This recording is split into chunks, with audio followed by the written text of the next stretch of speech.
Quisiera ahora hacer contacto con Geraldine Guerra. Ella es representante de la Fundación Aldea y con ella quiero analizar las últimas cifras sobre femicidios en nuestro país. Geraldine, bienvenida. Quisiera explicarles que uno de los objetivos de la Fundación Aldea es crear condiciones para el pleno ejercicio de derechos en cada territorio desde un enfoque de género e igualdad. Por eso hemos considerado que este tema es pertinente analizarlo contigo, Geraldine. Buenos días y bienvenida. Buenos días, muchas gracias, Janet.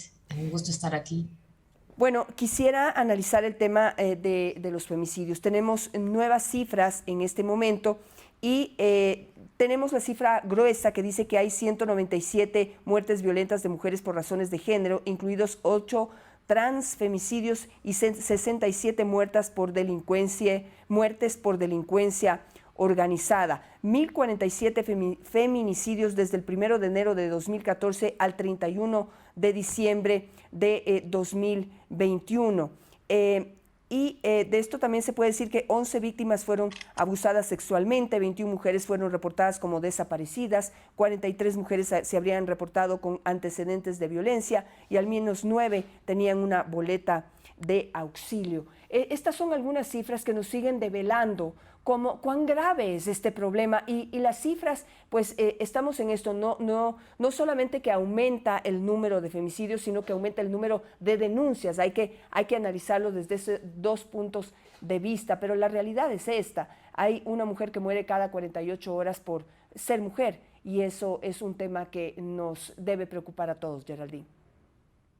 Así es, 2021 ya es el año más violento desde que empezamos a mapear femicidios como sociedad civil, que fue en el año 2017, porque el 2017, el primer trimestre, era un año violento para las mujeres y por eso empezamos con este compromiso de registrar y mapear femicidios. Sin embargo, el 2021, 197 casos hemos logrado registrar como sociedad civil y es algo que debería alarmarnos. Cada 44 horas una mujer fue violentamente asesinada en el 2021. Tenemos ubicados los sitios, porque eso es lo increíble de los mapas, nos permiten ver los sitios donde más femicidios ha habido y tenemos 4 provincias que lideran el ranking. Es Guayas, Pichincha, Manabí y Los Ríos. Guayas y Pichincha, que son provincias centro, donde está toda la institucionalidad pública. Ahí debería dirigirse la política pública a concretar en los territorios una acción de prevención y atención, porque ahí es donde más femicidios está ocurriendo y es momento de no palabras, sino hechos. Necesitamos presupuestos suficientes y eficientes para prevenir la violencia, para prevenir los femicidios.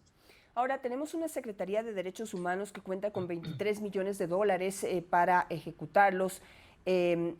Justamente en parte de la prevención y el combate a la violencia intrafamiliar y violencia contra las mujeres.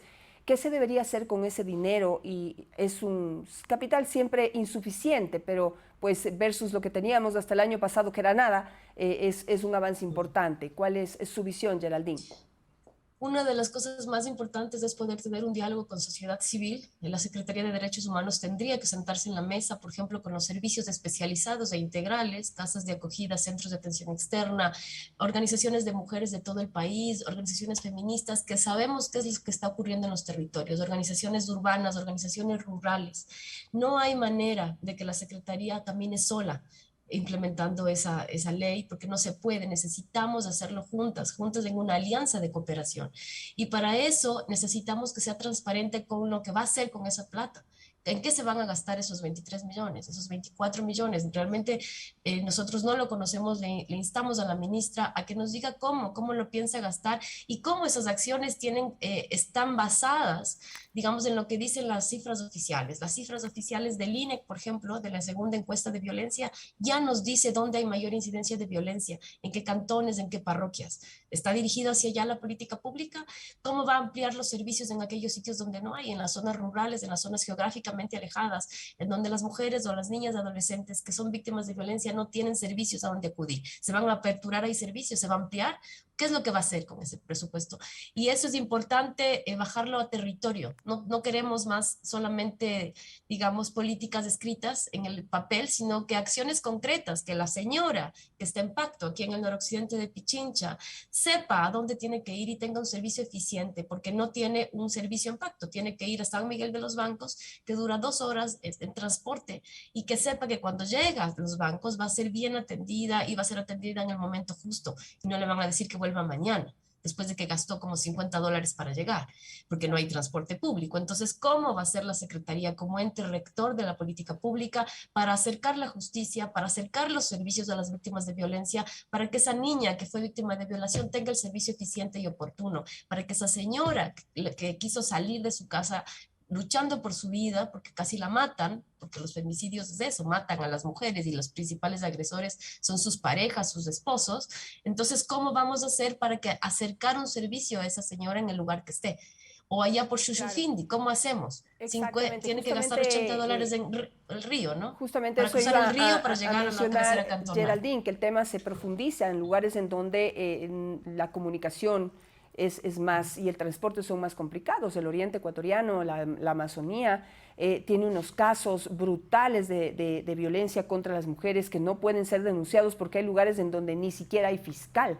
Es decir, hay un problema ahí porque las decisiones se están tomando en base a las conveniencias de los fiscales que obviamente quieren estar en los lugares más cercanos, más civilizados, por llamarlos así, con mejores servicios, pero en donde hay menos servicios, por referirme de alguna manera para ubicar el tipo de lugar, no quieren ir.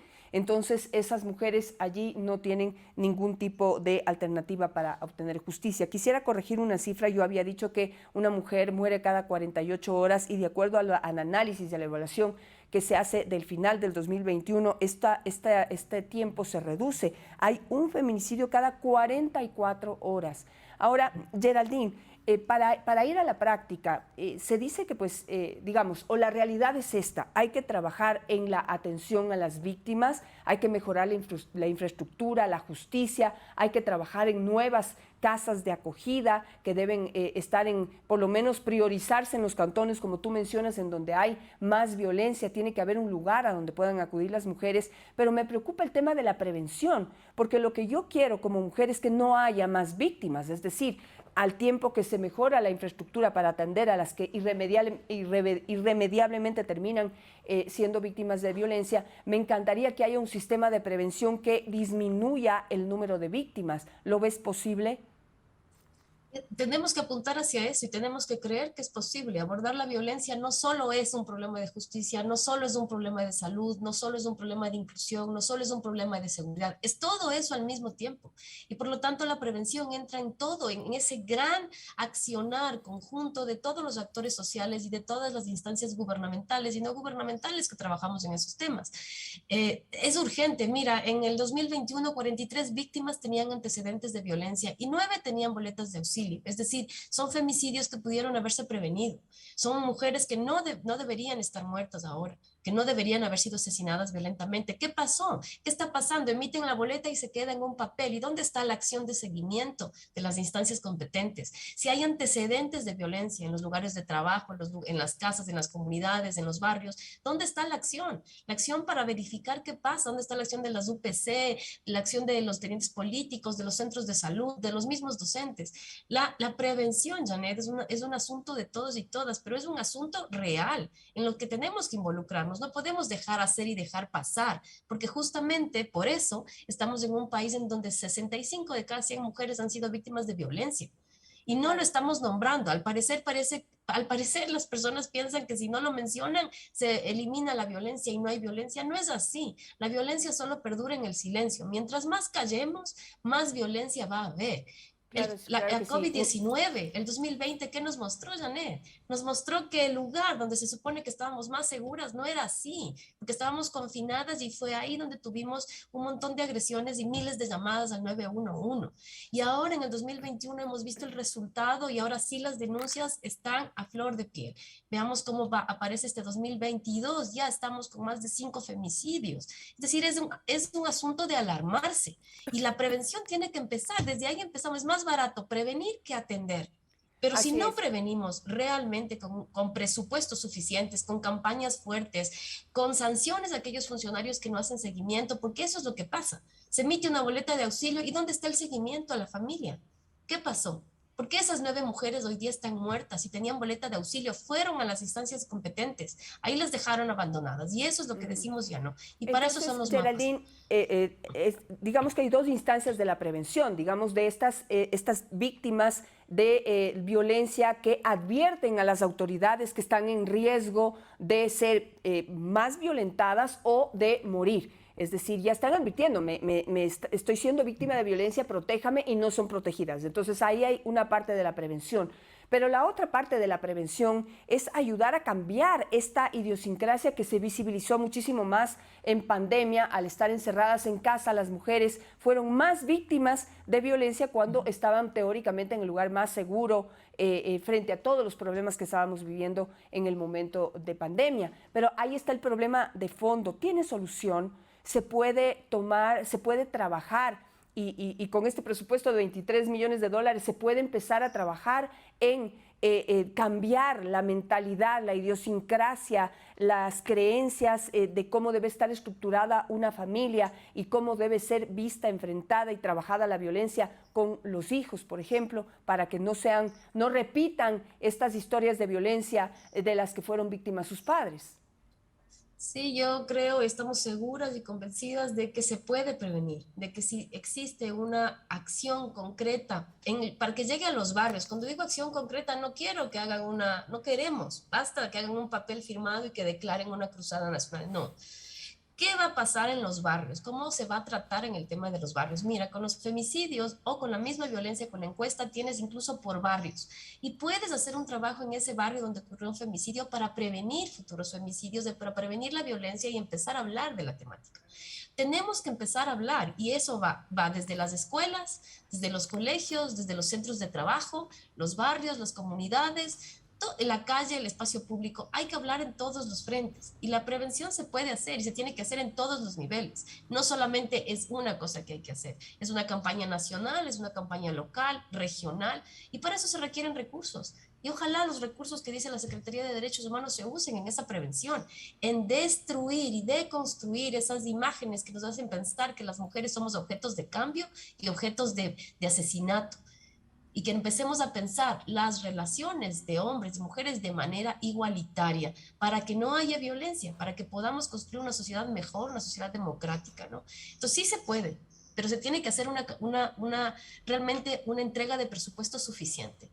Los 24 millones parece mucho, ¿no? Pero 24 millones, ¿qué es 1 millón por provincia? ¿Cómo están pensando Claro, sí, distribuir? termina ¿Cuánto van a dar a siendo prevención? ¿Cuánto a atención? termina ¿Cómo es? siendo ¿Para cuánto tiempo? insuficiente, sobre todo versus la dimensión del problema, la Sí. importancia del problema y la incidencia del problema en este problema de inseguridad que ahora hay, de violencia, más que de inseguridad, que hay en todo el país y que la gente empieza a querer encontrar como las causas digamos, en orígenes diferentes al que realmente tiene, que es esa violencia que empieza en casa. Pero quisiera preguntarte esto, una de las soluciones se plantea ante los temas de violencia de las mujeres que ya son víctimas de violencia es que hay que ayudarles a salir de esos hogares en donde están siendo violentadas.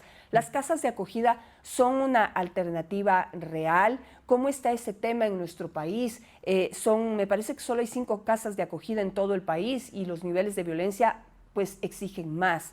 ¿Cuál es el análisis que se hace de ese tema? Ahora hay 9 casas de acogida a nivel nacional, represento también a la red de casas de acogida y justamente este es un tema que nos preocupa en este principios de año, porque la Secretaría lo que ha hecho es lanzar un reglamento para firma de convenios en el que reduce el presupuesto, de hecho, de 7 profesionales o de 7 personas que la Secretaría de Derechos Humanos solía financiar para las casas de acogida, ahora solo va a financiar 4.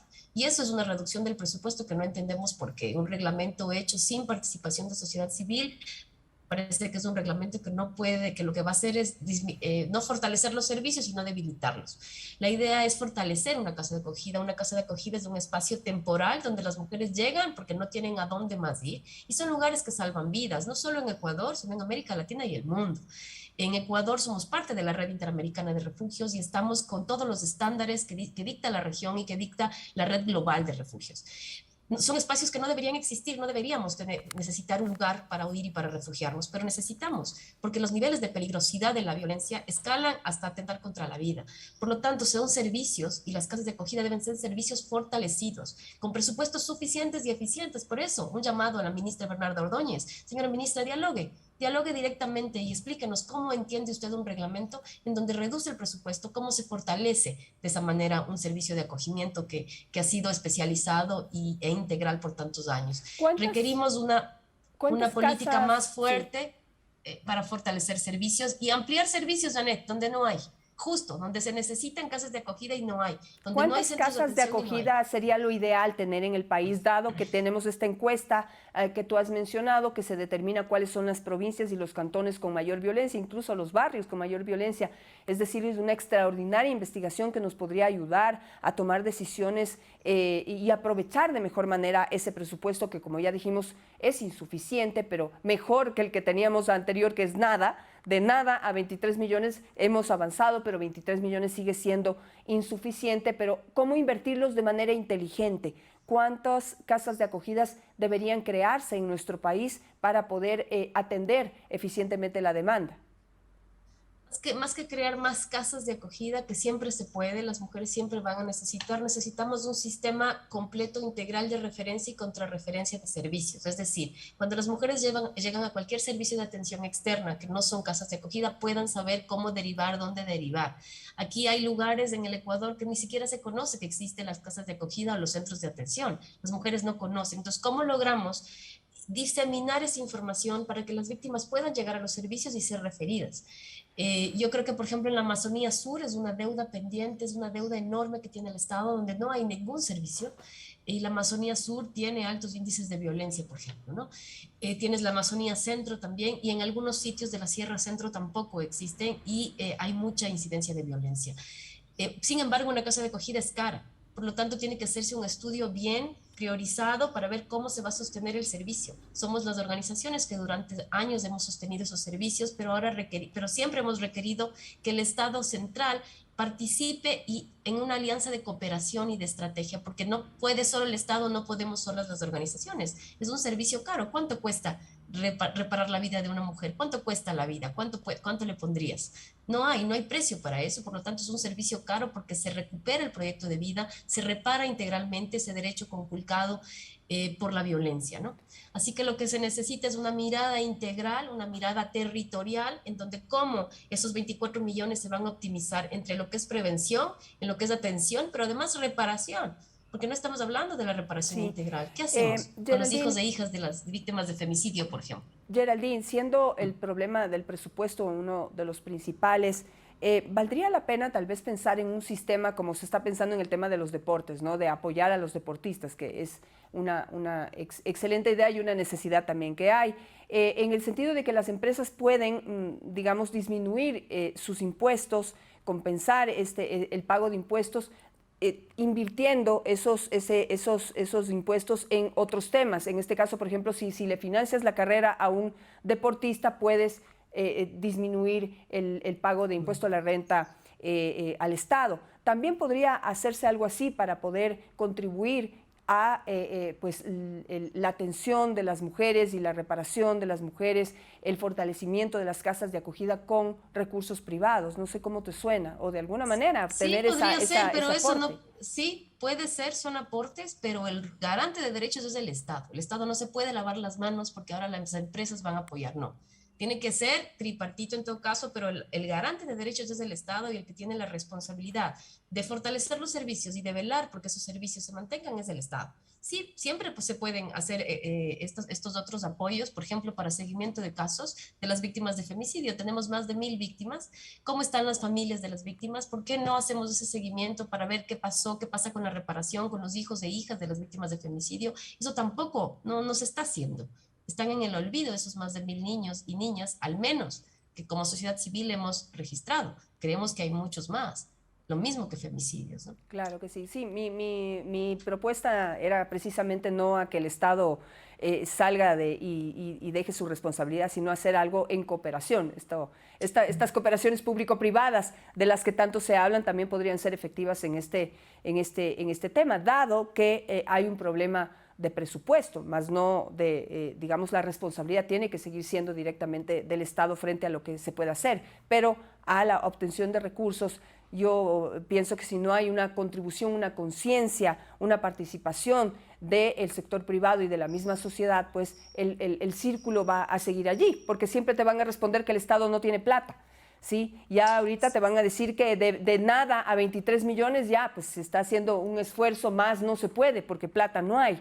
Entonces hay que buscar y encontrar soluciones ya en el sector privado o en la sociedad para que pueda contribuir luego de concientizarse de lo profundo, lo grave, lo importante que es este problema para el desarrollo de la misma sociedad. Dicen, hay un cálculo de cuánto impacta en el sector privado y en el desarrollo, en la productividad del sector privado la violencia contra las mujeres, que también pues participan de manera importante en ese sector laboral. Entonces debería interesarles, digo yo. Así es, la violencia es un problema de todos y todas. Y cuando digo todos y todas, digo todos los actores sociales y también de las personas individuales de a pie, la señora que nos está escuchando en este momento, el señor. Es un problema de todos y todas. Y cada uno, cada sector tiene que contribuir de acuerdo a lo que pueda. Pero sin olvidarnos que es el Estado el garante de derechos, y en este caso la Secretaría de Derechos Humanos. Pero si podemos hacer alianzas, ¿no es cierto?, de cooperación para fortalecer servicios, para ampliar, para mejorar una campaña de prevención, claro, por supuesto que pueden hacerlo los empresarios también, pero es el Estado el que tiene el rol de garantizar que esos servicios funcionen, que las víctimas puedan atender, ser atendidas y podamos prevenir femicidios. Y eso tiene que estar bien claro, pero es rol de todas y todas las personas que nos están escuchando, de quienes no nos escuchan. La violencia es un problema que nos afecta y nos atraviesa a todas las familias. Por eso hay que preguntarnos bien, ¿qué tipo de sagrada familia estamos defendiendo? ¿La sagrada familia violenta será? Porque en Ecuador, en la mayoría de familias hay violencia. Hay violencia contra mujeres, contra niños, niñas y adolescentes. Así es, Y hay todos los tipos de violencia, a todo incluida la nivel. violencia sexual. Así es, a todo nivel. La violencia no tiene ni estrato social, ni nivel, ni absolutamente nada, ni raza. Es a todo nivel que se está dando el tema de la violencia intrafamiliar, en donde las mujeres son la mayor parte de víctimas. Simplemente una última consulta que me parece súper importante y muy referente en este tema de prevención a lo que en el futuro va a suceder e impactar en la sociedad. Tú has hablado de que dice la cifra, 1.281 niños, niñas y adolescentes quedaron en situación de orfandad desde 2014 a 2021 y se estima que por lo menos 197 niños quedaron huérfanos el año pasado. Yo coincido contigo que deben ser muchos más. La cifra no creo que refleje la realidad. Y la atención a esos niños debería tener un presupuesto, un plan y una política muy bien definidas, importante y prioritaria, porque esos son los niños que en un futuro pueden repetir estos esquemas de violencia. Muchos de ellos al haber sido incluso testigos de cómo se asesinó a sus madres. Lamentablemente, y no sé si coincides, Geraldine, o si me corriges, pero la violencia se repite porque pues, eso es lo que estos niños vivieron, aprendieron y inconscientemente van a tender a repetir el ser víctimas de violencia o quienes protagonistas de esa violencia. Entonces el trabajo con estos niños es esencial. No sé si coincides, me corriges, dame Sí. si nos puedes entregar tu criterio. Sí, justamente, Diana, y esto no es solamente una percepción, digamos, Janet, esto está comprobado, si quieres, estadísticamente hay una correlación directa entre un niño que ve a su padre maltratar a su madre, en el 8 de cada 10 casos ese niño seguramente va a ser un futuro agresor, y si es una niña que ve cómo le pegan a su madre, esa niña va a ser en el 8 de cada 10 casos una futura víctima, y eso está comprobado, digamos, estadísticamente, eso es lo que nos dice la encuesta, no solo en Ecuador, sino las encuestas a nivel internacional. Por lo tanto, sí es un llamado de atención. Un niño o niña que es testigo y que es además una víctima directa de la violencia, tiene impactos fuertes en su vida adulta y eso es así. Por lo tanto, hay que hacer un trabajo inmediato. Esos 197 niños que nosotros hemos logrado identificar y que creemos que son muchos más, pero no tenemos los recursos y en eso el Estado tiene otra deuda. ¿Dónde está la ubicación de los hijos e hijas de las víctimas de femicidio? ¿Y dónde está la entrega de ese famoso bono, por ejemplo, que se lanzó como iniciativa del MIES? ¿Por qué no está la entrega ya a tiempo en el momento que ocurre el femicidio para que esas familias que quedan vulneradas, que quedan afectadas por el femicidio puedan en algo resarcir, digamos, esta tensión que les toca a los abuelos, a las abuelas, ¿no? Pero no hay ese acompañamiento y no hay esa mirada. Se está dejando de lado, se pasa, como todo lo que tiene que ver con las mujeres. No es un problema de las mujeres, es un problema de toda la sociedad. Las mujeres no somos un sector, somos la mitad de la población y estamos siendo vulneradas en nuestro derecho a una vida libre de violencia. Y eso debería interpelarnos como personas. ¿Qué hacemos cuando sabemos de un caso de violencia? ¿Qué hacemos en lo concreto, no en el discurso? ¿Qué hacemos? Vamos y golpeamos la puerta y decimos, vecino, vecina, ¿qué pasa? Eso deberíamos hacer. Porque ese es el primer paso. Necesitamos empezar a poner un freno a las violencias. Y los hijos e hijas de víctimas de femicidio deberían tener el acompañamiento de todas las instancias gubernamentales que competen para verificar salud mental, para verificar acceso a recursos, para verificar con quién se están quedando, ahora en teletrabajo, estabas hablando del acceso a clases, en temas de teleeducación. ¿Qué está pasando con los abuelos, las abuelas que les toca asumir una tutoría en tablet para que sus nietos puedan acceder a clases? ¿Quién les está acompañando en eso? ¿Dónde está el acompañamiento que requiere esa familia para poder hacer esa inserción? Porque son niños que fueron vulnerados. ¿Qué estamos haciendo? Como sociedad no estamos respondiendo. Estamos solamente contando, estamos solamente diciendo que estamos alarmados, pero ¿qué hacemos? ¿Dónde está el acompañamiento real? ¿Dónde está el equipo psicosocial, por ejemplo, que acompañe a esos niños, a esas familias? Y creo que no estamos tan alarmados y eso es parte del problema. Digamos, nos horrorizamos y hay muchas razones, digamos, hay razones de fondo para hacerlo. Nos horrorizamos cuando vemos imágenes a través de las redes sociales, muchas también en medios de comunicación abierto, sobre lo que ocurre en las cárceles en nuestro país, en donde hemos visto morir quemados, degollados, pues macheteados, no sé, de una forma horrorosa a las personas que están detenidas de las distintas cárceles del país donde ha habido estos eventos de violencia. Pero sin querer ser sensacionalistas, si nos pusiéramos a describir cómo mueren las mujeres cada 44 horas, deberíamos estar quizá hasta más horrorizados, porque no se trata de una guerra entre delincuentes, como está ocurriendo en las cárceles, en donde también hay víctimas pues, que no pertenecen a esas bandas ni tenían pensado participar de esos eventos, pero acá están siendo mujeres quemadas, degolladas, partidas en pedazos, pues no sé, unas cosas horrorosas, y son víctimas de las personas que pues prometen cuidarlas para toda la vida o con quienes han procreado hijos, con quienes han formado una familia. Eso es lo más duro, pero no hay no hay impacto, nadie habla de eso en el día a día, Geraldine. Entonces, formar conciencia de eso creo que debería ser el paso 1. No sé qué piensas tú. Sí, la violencia está al lado. Si estamos pensando que la violencia no nos atraviesa, que no tiene que ver, están equivocados y equivocadas. La violencia nos atraviesa a todas las familias en el Ecuador, o por lo menos a 65 de cada 100. Y si no es directamente con su familia, usted conoce a alguien, vive al lado de alguien o supo de algo. Eso es seguro. Eso es seguro. Lo que pasa es que no nos gusta mencionar, no nos gusta hacer conciencia, como tú dices, Janet. Parece que es algo que está alejado, que no tiene nada que ver. Tiene que ver. La violencia tiene que ver con todos y todas. Tiene que ver. Nos está matando a las mujeres. Nos está matando de la manera burda, de una manera de odio y con misoginia. Porque son muertes espantosas. Son muertes espantosas. Mujeres embarazadas, macheteadas, un montón de veces. Niñas de 14, de 16 años, dadas con un combo. Ahí está el caso recién que acaba de ser sentenciado. Su padre la viola y su padre la mata con un combo, le dio en la cabeza con un combo, la destrozó el cráneo. Y más allá de ser sensacionalistas, es porque tenemos que empezar a ver que eso está sucediendo. No podemos seguir tapando el sol con un dedo. La violencia está y nos está matando. Necesitamos reaccionar, y para reaccionar tenemos que empezar a nombrar las violencias. Si usted es víctima de violencia, por favor, nómbrelo, pida ayuda donde sea, hasta que obtenga la ayuda, no solamente en instancias gubernamentales, acuda también a instancias no gubernamentales, acuda a vecinos, a vecinas, a los padres de familia del colegio, a los docentes del colegio, en los centros de salud. Necesitamos empezar a gritar lo que está sucediendo, porque el silencio nos sigue matando. Gracias, Geraldine Guerra, por estar esta mañana analizando este tema tan duro, este tema tan fuerte, pero que es necesario ponerlo sobre la mesa para poder formar conciencia sobre lo que nos está ocurriendo y sobre lo que está ocurriendo con las mujeres en nuestro país. Aquí, Geraldine, siempre las puertas abiertas.